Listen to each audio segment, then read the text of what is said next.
invitado en esta segunda parte del programa es el diputado Julio Montoya, de Primero Justicia, y con él vamos a conversar acerca de las numerosas denuncias que viene haciendo en torno al lavado de dinero venezolano en Andorra y en España. Y quisiera comenzar esta conversación, Julio, bienvenido. Saludos, hermano, un abrazo. Recapitulando sobre la última declaración que hiciste en el sentido de que el sector eléctrico de Venezuela es uno de los focos de corrupción más importantes que hay en el país. ¿Podrías explicarnos por qué? Sí, primero, gracias, un saludo a todos. Y entre los hallazgos que pude hacer en toda esta investigación que tiene que ver con el Banco de Andorra y su sucursal en España, Banco Madrid, que para que ustedes que nos estén viendo tengan una dimensión del problema, esto incluye a cuentas en Islas Vírgenes, cuentas en Belice, cuentas en Panamá, cuentas en la isla de Madeira, y todo este enjambre llegaba hasta el Banco de Andorra. Dije lo del sector eléctrico porque llegando yo a Venezuela precisamente me encuentro con la decisión del Ejecutivo de reducir la jornada laboral para ahorrar electricidad. Pero casualmente yo venía de España con una documentación que certifica que dos ex viceministros de Energía que tenían al mismo tiempo presidencias de Corpolé o de Electricidad de Caracas, como son el señor Nervi Villalobos y el señor Javier Alvarado, estos señores fueron viceministros eléctricos. Bueno, ahí descubrí que unas empresas españolas, entre ellas la empresa Duro Felguera, les dio grandes comisiones en dólares. Incluso uno de ellos admite que tenía un asesoramiento verbal por 50 millones de euros. Esa es la conversación más cara que yo he conocido en mi vida. Bueno, esta empresa... Concesiones que se las iban a dar a cambio de algo, por supuesto. Claro, de hecho le dieron la planta termoeléctrica, que la voy a presentar en las próximas horas en la Fiscalía, la planta termoeléctrica India Urquía. Es una planta que está en los valles del Tuy, que debió ser entregada hace 4 años porque fue un contrato llave en mano por 1.500 millones de dólares. Bueno, con lo que recabamos no solo sabemos que le entregaron comisiones a estas personas. ¿Las comisiones alcanzan a qué cantidad? Entre todos estamos hablando de casi 300 millones de euros. Entre todo el paquete. ¿Deducibles de los 1.500 o aparte? No, porque son varias obras, ¿no? Por esa puntualmente son 50 millones de euros. Esa situación, pero lo más lamentable de esto, que es lo que yo digo, el rostro de la corrupción, es porque alguien podrá decir, no, es que con la plata, los corruptos son unos tipos que se metieron una plata. No, es que esa plata se la quitaron a algo, la dejaron de ejecutar en algo. En los valles del Tuy se va la electricidad de cada rato y hoy todos los venezolanos volvemos a tener el racionamiento porque casualmente el parque eólico de Los Taques en Punto Fijo, en la península de Paraguaná, no está funcionando y se invirtieron millones de dólares. El parque eólico allá en la Guajira venezolana, en Paraguaypoa, no está funcionando. La Vueltosa, el Uribante Caparo, las dos nuevas reprogramaciones y las dos nuevas proyecciones no están terminadas y se pagaron. La planta termoeléctrica India Urquía, bueno, y aparecen estos dos viceministros en esa situación, por eso que di la declaración del sector eléctrico, porque lo que pasa en la planta India Urquía es que de lo ejecutado, que es como el 60%, el 50% de eso tiene graves daños estructurales, que los conseguí en España y no los conseguí en Venezuela, esos daños estructurales, para que tú veas el nivel de complicidad interna que había en Venezuela. Es decir, que esa obra posiblemente no termine de concluirse. Esa obra tiene graves daños estructurales en las tuberías de enfriamiento de la planta, que pueden reventar, porque tengo hasta las fotografías de lo que ahí hicieron. No le hicieron el colchón para soportar una tubería que es de fibra de vidrio. Hay un conflicto entre la fabricante de la tubería y la contratista, porque no se sabe ahora a quién le van a dar la responsabilidad, pero eso es porque le dieron a este señor Alvarado y a este señor Villalobos grandes comisiones y ellos eran los que tenían que supervisar eso. Ahora, eso ocurrió solo en el sector eléctrico. O sea, eso implica la necesidad de una demanda también a la empresa constructora. Sin duda alguna. Por parte del Estado venezolano. Ahí hay una fianza de fiel cumplimiento, pero no sabemos cuándo se va a vencer. Porque hay otra cosa que descubrí en este caso, que es lo más lamentable, que es que la Fiscalía venezolana conocía del tema del Banco de Andorra en el año 2010.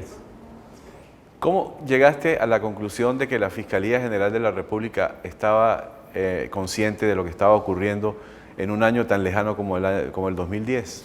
Bueno, porque hay una grabación que... Recuerda que todo este caso empezó investigando la mafia rusa del señor Pavlov. Y lo empezó a hacer la policía o la gendarmería española. En el camino se encuentran grabando a funcionarios del Banco de Andorra que llama un señor Luis Mariano. Ellos no sabían que era Luis Mariano. Bueno, resulta que el señor Luis Mariano es sencillamente el abogado de Diego Salazar, quien es el primo hermano del actual embajador de Venezuela en la ONU, pero para ese momento era presidente PDVSA, y Diego Salazar es quien tiene los contratos en los seguros y reaseguros de PDVSA. En esa grabación el abogado dice que pagaron $80,000 para que los fiscales en Venezuela no continuaran investigando. No se sabe qué características, y que le habían pagado a la policía venezolana. Bueno, porque existe la denominada Unidad Nacional de Inteligencia Financiera de Sudeban, ¿no? Sí, perfecto. Yo incluso en una rueda de prensa, porque casi eso no lo conoce nadie, porque en esa grabación dice que le pagaron a la policía, que debe ser esa oficina. Es una oficina que tiene que saber las grandes depositantes, de dónde sacan el dinero, ese río de dinero que esta gente manejó, y creo que comenzaron la investigación y en la grabación dice que lo silenciaron. Ahora, ¿qué caso concreto estaban investigando? Estaban investigando el lavado de dinero proveniente de la corrupción.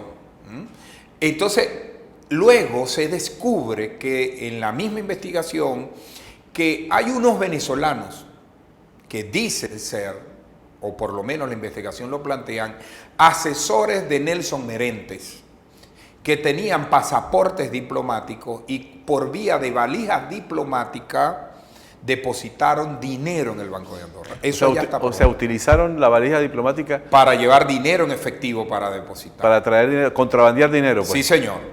¿Qué es lo que pasa? Dinero en efectivo, obviamente. Una vez que sale esa denuncia, la Cancillería dice que ellos no emitieron esos pasaportes, pero resulta que la Fiscalía dice que sí, esos pasaportes existen, los emitió la Cancillería y que ellos estaban investigando. Ahí es donde uno se da cuenta que desde el 2010 estaban investigando en la Fiscalía. ¿Quién dio la orden para la expedición de esos documentos? Bueno, eso es lo que hay que investigar. Entonces, es que sea cual sea la respuesta, hay que investigar. Uno, si los pasaportes diplomáticos son falsos, ¿hay una mafia que falsifica pasaportes diplomáticos en Venezuela? Dos, y si no son falsos, como dice la Fiscalía, ¿quién los emitió? Ahora, ¿se tiene un estimado de la cantidad de dinero que trasladaron a Andorra? Bueno, todo el paquete, según la investigación, es de $4.200 millones. Ahora, ¿qué es lo que pasa con esto? De la valija diplomática. No, del todo, paquete todo. de todo lo que estamos hablando. ¿Qué es lo que pasa? A la Fiscalía no...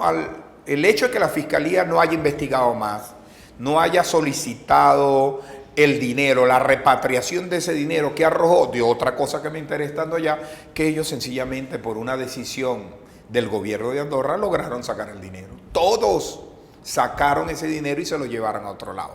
¿Qué es lo que pasa? Como el manejo es en dólares, y quien tiene el caso es la Unidad de Asuntos Financieros del gobierno norteamericano, le han hecho seguimiento al dinero y en los próximos días tengo entendido que vamos a tener información sobre no solo dónde está el dinero, sino de la actuación de algunos de los que hay depositados. Es decir, que la actuación de los organismos de seguridad respectivos en los Estados Unidos fueron los que de alguna manera detectaron esto, se lo comunicaron a las policías de Andorra y de España, que determinaron el delito. No, fíjate que fue al revés. La policía española investiga a la conexión de Pavlov. Ahí descubren el dinero venezolano, 4.200 millones. Luego interceptan las llamadas y luego de que eso ocurre, como ya está fuera de su territorio y están hablando de dólares, se comunican con la Unidad de Asuntos Financieros del gobierno norteamericano y es quien continúa después haciendo las grabaciones y la investigación. Recuérdate que en la legislación norteamericana los dólares tienen extraterritorialidad. Yo los voy a buscar a donde estén, porque es moneda norteamericana. Claro. ¿En qué situación se encuentra el caso en este momento? ¿En qué estatus? Bueno, está en una situación... Porque hay 3 estados involucrados, el Estado venezolano, el Estado español y el Estado norteamericano. Bueno, yo diría que hay un poco más porque desde una oficina del CCCT aquí en Venezuela captaban las personas que iban a llevar el dinero allá. Luego utilizaban el Banco de Andorra en Panamá. Pero estos señores, algunos de ellos tenían cuenta en Islas Caimán, en Isla Madeira, y a través de esas cuentas filtraban el dinero al Banco de Andorra. Algunos lo llevaron... Esa es la campana que indica que estamos llegando al final de la conversación, pero puedes redondear. Bueno, algunos llegaron al Banco Madrid, que es sucursal del Banco de Andorra. Entonces, por lo tanto, tenemos Panamá, Islas Vírgenes, Portugal, Venezuela, Andorra y España. Es decir, que se puede hacer justicia en prácticamente la mayoría de esos países, menos en Venezuela. Por la vía que vamos, sí, porque la Asamblea Nacional me ha pedido que la única manera de abrir la investigación es que yo presente todas las pruebas.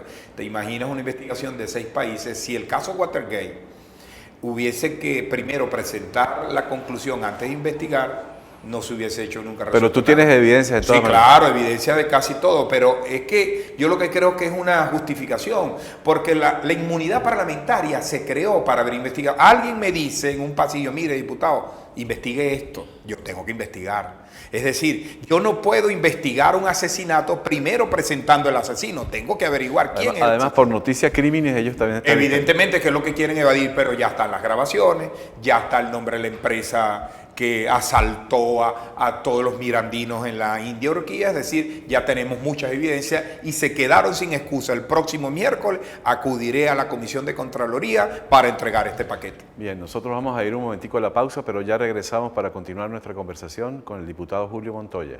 Ya venimos.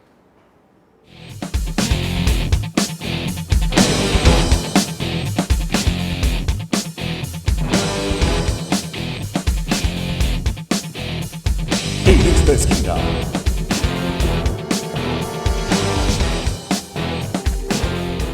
Bien, continuamos nuestra conversación en su última parte con el diputado Julio Montoya.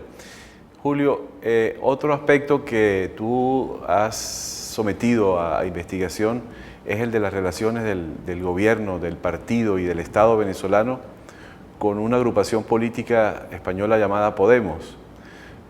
Organización política que ha derivado pingües beneficios de esa relación y que de alguna manera le ha permitido ubicarse, posicionarse en la opinión pública del reino español como una opción real de poder político.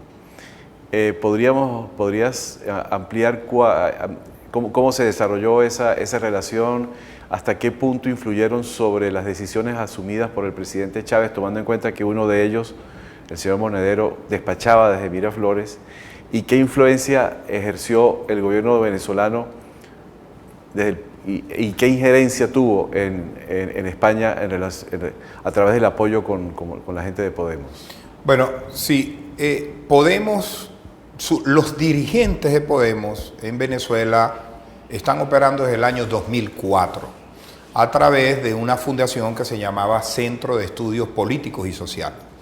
Esta fundación tenía un contrato de asesoramiento comunicacional con el gobierno e incluso a partir de esa influencia lograron también asesorar a otros gobiernos del ALBA.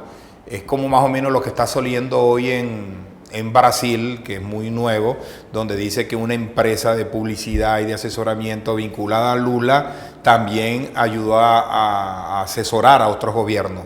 Ellos lo hacían desde el punto de vista comunicacional.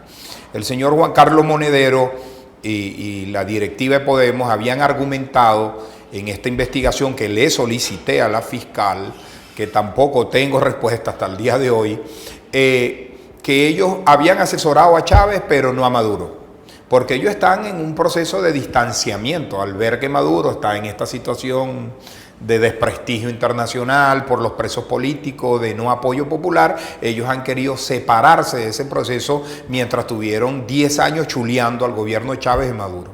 Yo presenté documentación de todos los informes que generó esta esta fundación desde el 2004 al 2014. Podemos se fundó en el 2013, en el 2014, a principios del 2014. Y yo presenté documentos que la fundación, por ejemplo, asesoró comunicacionalmente a la fundación, a la misión Robert Serra, para que pudiese haber hecho asesoramiento en la misión Robert Serra. Todos nosotros sabemos que lamentablemente el diputado Serra murió el año 14. Año 14. ¿No? Entonces, si murió en el 14, fue a finales del 14 donde se decidió esta misión y ahí existía Podemos. Es decir, quedó en evidencia la mentira de Monedero al pueblo español y que creo que eso terminó en su renuncia, ¿no? Además, creo que también le dieron soporte ideológico, le alimentaron los contenidos teóricos de la revolución. Hace unos días vi a Ramonés aquí en un acto con el presidente Maduro, anoche. Y evidentemente la escuela de Ramonet, la escuela de Chomsky y a mi manera de ver de Goebbels, nutre la política comunicacional del gobierno, y estos muchachos que son muy inteligentes, ese es mi cuestionamiento ético y moral, no tiene que ver con el intelectual, son unos jóvenes que se formaron en la Complutense, en el área comunicacional. Y yo creo que nosotros en la oposición venezolana estábamos equivocados. Creíamos que el discurso, que el modelamiento comunicacional venía de Cuba y no lo diseñaban ellos. Porque cuando yo veo los documentos que emana la fundación y veo lo que hizo Maduro ese día, veo que es exactamente lo mismo. Ellos le decían hasta dónde iba la foto del expresidente Chávez, qué tenía que decir, pero ojo, le dieron discurso para hablar sobre la protesta venezolana en febrero.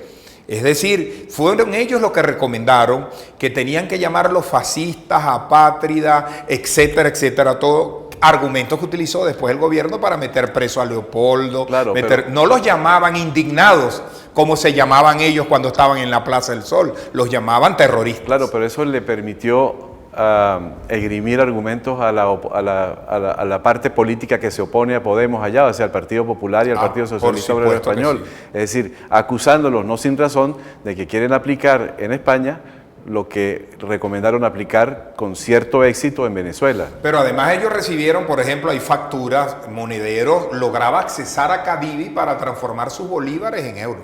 Ahora, se habla de 460.000 euros, pero eso parece eso es una sola operación. Eso es una factura que yo logré tener y se la entregué a los periódicos españoles.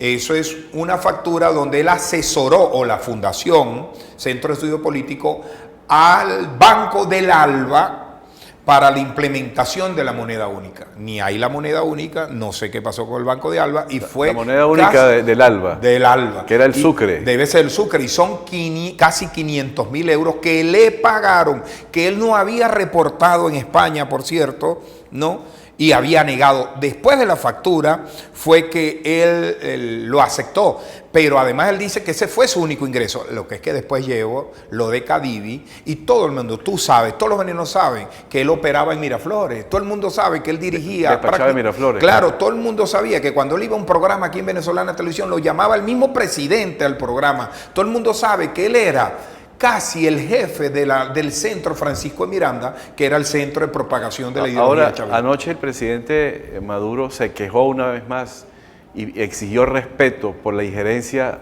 o supuesta injerencia del Estado español en asuntos internos venezolanos. Pero ahora lo que se está demostrando es que la injerencia era de Venezuela en España.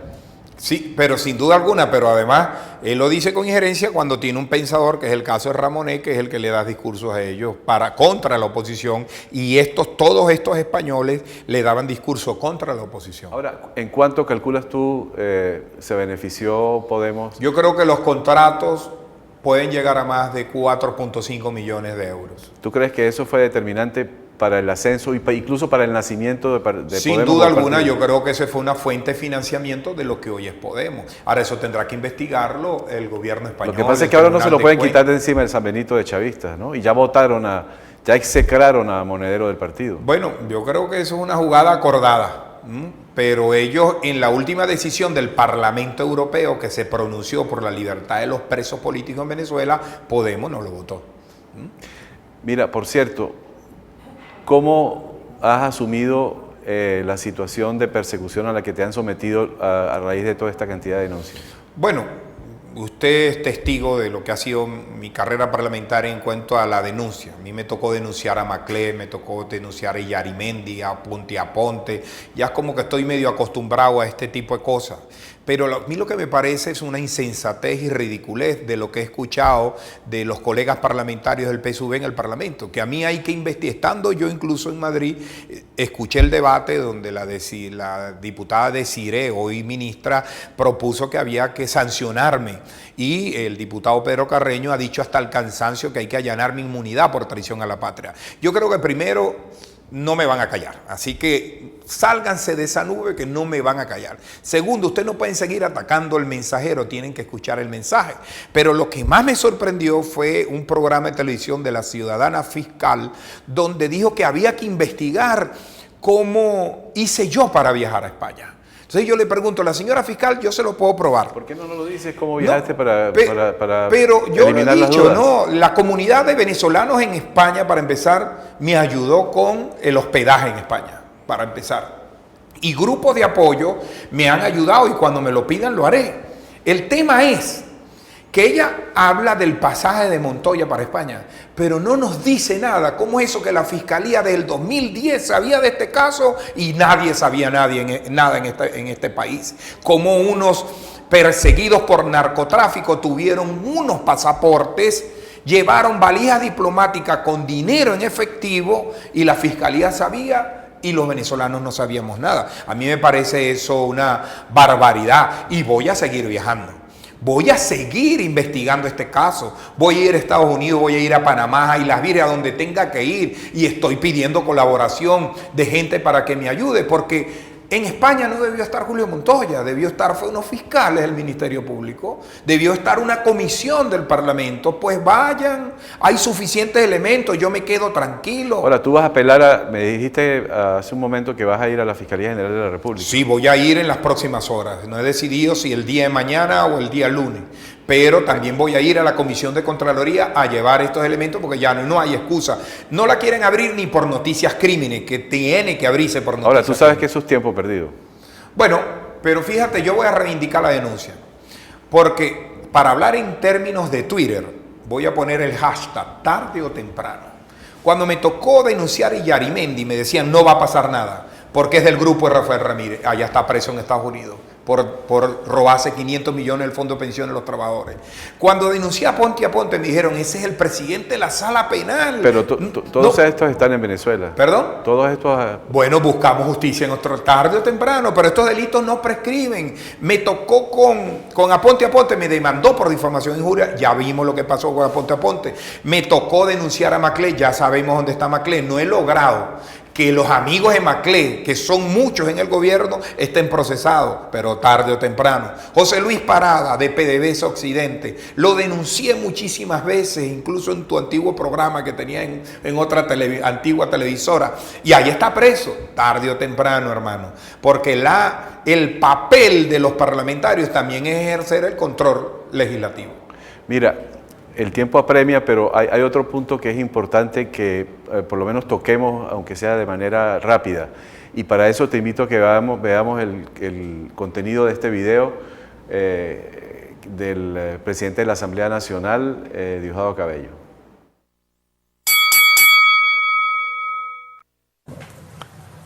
Si usted quiere ser diputado, se los voy a decir otra vez los hipatos amarillos de Primero Justicia. Borges y Guanipa al frente, que son los que andan por ahí, que ellos dicen que van a ganar la asamblea para salir de Nicolás Maduro. Aquí no dice nada de eso en la Constitución. Nada de eso dice aquí en la Constitución. No vale pedir tiempo después. No vale pedir tiempo después.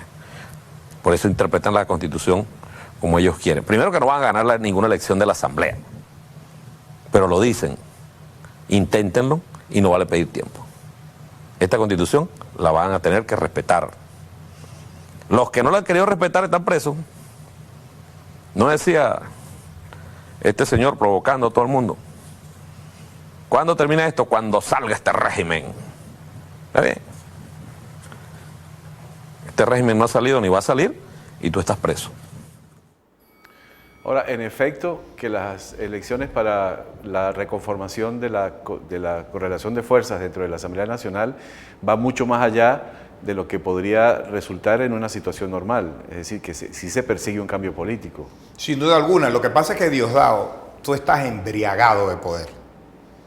Ustedes están embriagados de poder, ¿no? Y ha sido tanto lo que han hecho. Tú hablas mucho de la Constitución y tú acabas de violar la Constitución. Y te lo voy a decir en un solo caso. Tú acabas por decreto imperial eliminar las elecciones del Parlamento latinoamericano. El artículo 19 de la Constitución, Diosdado, dice que todas las conquistas del pueblo venezolano no pueden ser quitadas. Y el pueblo venezolano decidió elegir directamente sus diputados a los organismos, a los parlamentos multilaterales. Eso se llama progresividad de la ley, estimado diputado. Pero no solo eso, la constituyente decretó que los diputados del Parlamentino se eligieran de manera directa, universal y secreta. Y tú, por decreto imperial, no se les quita la costumbre de los golpes de Estado, violaron la Constitución y dio un golpe de Estado institucional. Entonces, ¿de qué estás hablando, hermano? ¿De qué Constitución estás hablando si ustedes la violentan todos los días? Segundo, tus amenazas, hermano, estás equivocado. Nosotros tenemos un plan político para ir a la Asamblea. Primero vamos a hacer mayoría. Y si tenemos un plan político, tenemos un plan político de leyes, por ejemplo, de una ley para la amnistía y la libertad de los presos políticos que ustedes mantienen en las cárceles. Nosotros queremos recortar el mandato por vía de enmienda constitucional, consultando al pueblo venezolano para reducir los mandatos de los poderes públicos que ustedes controlan por una mayoría pírrica y es ilegal. Así que deja el miedo, porque es que yo cuando veo a los tipos así, lo que siento es miedo. Parece que el miedo se mete en los huesos. Así que tranquilo, deja que el pueblo resuelva, votando. Pero ya lo veo cambiando circuitos, cambiando y torciendo los circuitos. Mira, cambien lo que cambien. Están poniendo centros de votación en las VC o en las misiones. Mira, hagan lo que hagan, van a perder las elecciones y va a haber un cambio democrático, constitucional y electoral. Aquí los únicos golpistas, los únicos que han hecho golpes de Estado son ustedes y ustedes lo continúan haciendo. Ahora, sin embargo, se está hablando mucho de elecciones y se dice que vamos a ganar o se dice que vamos a perder y se dice que si vamos a ganar vamos a tomar tales y cuales iniciativas, vamos a aprobar leyes para la liberación de los presos políticos, pero ni siquiera se tiene la fecha. Bueno, porque, por cierto, al momento de esta entrevista, la señora Tibisay hace 3 semanas dijo que en 2. Así es. Hace 3 semanas dijo que en 2. Y yo creo que tiene, entre otras cosas, primero la grave crisis interna que tiene el PSUV. Hoy expulsaron a los diputados del Consejo Legislativo del Estado Falcón por la riña interna que tienen. Segundo, porque el Tibisay Lucena sabe que si no convoca las elecciones del Parlamento Latinoamericano está violando la Constitución. Ella la va a violar la Constitución. Y evidente tienen todo ese juego raro, no saben qué hacer con los circuitos, porque con un 62% a favor de las alternativas democráticas, ni cambiando circuitos van a poder tener chance. Bueno, y precisamente ese es el temor que hay, que no anuncian la fecha de las elecciones porque Pero tiene que haber elecciones, si no es un golpe de Estado. Si aquí no hay elecciones este año, se viola la Constitución, porque la Constitución le da a los diputados nacionales 5 años de periodo que se vencen este año. Bueno, y la supresión total de la libertad y la supresión total de la democracia que constituiría ese golpe de Estado no es lo que en el fondo persiguen, que es la dominación absoluta y total de la sociedad venezolana. Bueno, esos son los proyectos totalitarios. Yo aspiro que ese no sea el camino de Maduro y de Diosdado. Aspiro que el camino sea que resolvamos esta grave crisis política y social que tiene al irresponsable de Nelson Merente. Me dice que te la tengo agarradita. Pero tú eres tan irresponsable, tú eres el presidente del Banco Central de Venezuela, hermano. Y actúas como un ministro del gobierno y tú tienes que resguardar el valor de la moneda. Pero al día de hoy el señor Merente no nos ha dado la inflación de enero para acá. No nos ha dado para ocultar que en el año 2014 Venezuela fue el único país de América Latina que decreció en su economía, en el Producto Interno Bruto, -4. No nos ha dado desde el último trimestre del 2014 hasta hoy el Producto Interno Bruto. No nos ha dado desde el último trimestre del 2014 hasta hoy el crecimiento económico, es decir, actúan con mucha irresponsabilidad. Es decir, este país necesita, incluso nosotros hemos estado dispuestos a un gran acuerdo nacional para no someter al pueblo venezolano a esta gran pesadilla económica que está viviendo. Si ellos nos propondrían a nosotros unas alternativas para salir de esta pesadilla, nosotros estaríamos dispuestos a revisarla, pero te hablan de, por ejemplo, del precio de la gasolina, cosa que nosotros sabemos que es muy bajo, pero nosotros le hemos dicho, ok, vamos a revisar el precio de la gasolina, pero quítame los 320.000 barriles de petróleo diario que das en Petrocaribe, con 2 años de gracia al 1% de interés por 20 años. Tú me quitas eso y revisamos aquí. Tú me disminuyes 4.000 millones de dólares que compramos en armas a los rusos y nosotros pensamos en discutir alternativas en Venezuela, pero el problema es que hay una doble moral. Mientras aquí nuestra gente está en cola, ellos contratan a la Fundación Amiga de Podemos para que se metan unos dólares y financiar su partido. Es decir, hay una doble moral.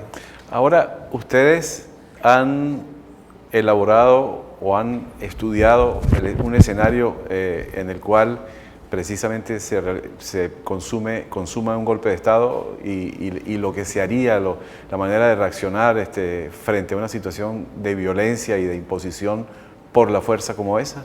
Bueno, todos los partidos y todos los políticos manejan todos los escenarios, pero yo ahorita voy a manejar el escenario electoral, constitucional y democrático. No quiero que mañana me vayan a buscar para decir que estoy llamando a un golpe de Estado o que ellos se agarran de todo para eso, los golpistas. Que Por cierto, hay 8 generales que se les dictó ya sentencia firme. Sí, pero como yo no hago política con militares, yo creo que la política es de los civiles, a veces me informo un poco de eso. Te digo de veras eso, no me nutro mucho de la información militar. Le dejo los militares, para mí, están en sus cuarteles. Para mí los militares defienden nuestra soberanía. Bueno, y no me gusta, por ejemplo, todas las empresas básicas de Guayana están en manos de militares y están en el peor momento histórico de las empresas básicas de Guayana. Las han quebrado, las han asaltado. Julio, muchísimas gracias por habernos acompañado. Ha sido muy amable con nosotros. Siempre la orden. Deseándole todo el éxito a Dora,